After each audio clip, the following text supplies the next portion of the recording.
Hey guys, in today's video, I'm going to explain you how to add authentication to your React app like this. Okay, let's get it started. Okay guys, first install Axios in your React project, then create a folder called services. In that services folder, I have created a folder called API. In that API, I have imported the Axios package and create an Axios API. Here we have to pass the base URL. This is the URL for the backend. Then the timeout. This is 1000 millisecond. And then headers. For headers, we pass the authorization property and we attach the token and the bearer word. We get the token from local storage user token key. Okay, that's how we create an Axios API in the front end. The reason we created a separate file for this is if we want to change the package that we are using in the future, like Axios to something else, you have to change only this file. Okay, if you want to change the backend URL, you have to change only this file. Also, you don't have to pass authorization in subcomponents. We pass the authorization part inside this file. In this way, we separate the API logic into one file. Next, let's go to the auth service file.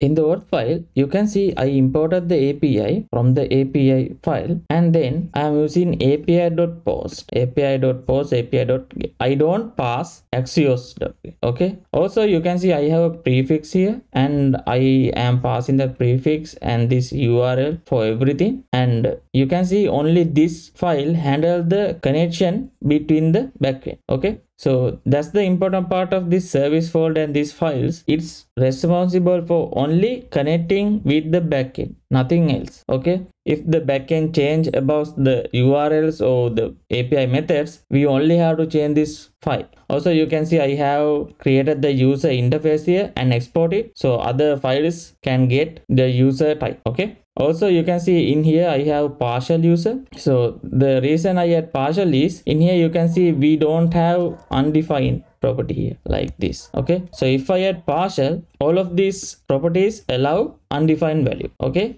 All right, now let me show you the auth context. In the auth context, you can see I have a state called user and I have used it once. In this way, I am getting the user info and set the user. I have added other features like this: sign up, sign in, and sign out. In the sign up, I sign up using auth service sign up and then I set the token. I do the same thing in the sign in. I call the sign in instead of sign up. In the sign out, I remove the token and I set user undefined. Okay. Now you can see all the state management logic are in one place. Okay, if you pass this set user instead of passing these functionalities individually, what happens is that if you want to do a change, you have to go to subcomponents and make those changes. If you do this method, if you want to make a change, you can do a change here and everything in the subcomponents will automatically get changed. All right, auth context is done. Here you can see I have created a function called useAuth and that function returns use context in brackets auth context. Okay, in this way I don't have to write this one in every time when I want to import the auth context. Okay,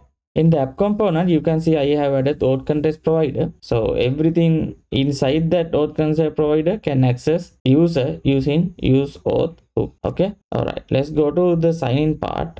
Before I teach you the sign-in component, please subscribe to my channel. 95% of you haven't subscribed yet. I want to give you free and high quality content as much as possible. Thank you for everyone who already subscribed.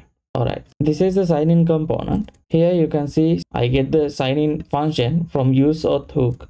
And here you can see when I submit the form, I run this sign-in function and await it. If there's an error, I alert that error. After that part is done, I navigate to the home page and you can see I am reloading the page. This is how we reload the page using navigate. The reason I'm doing that is in the API, I need this token from local storage get item. But when we sign in and set the token, it doesn't actually update our application. It actually set the token in the local storage, but our application doesn't know. Okay, therefore I have to refresh the application. In that way our application will know whether there is a token in the storage or not. Okay, all right, sign up is the same. Here I enter the form, I submit it. Same method in this place, I check whether the password is machine or not. That's the only addition thing. In the navbar, when I sign out, I do the sign out method. That's it, guys. In the next video, I will teach you how to add this to do application part. Make sure you like and subscribe, and have a nice day.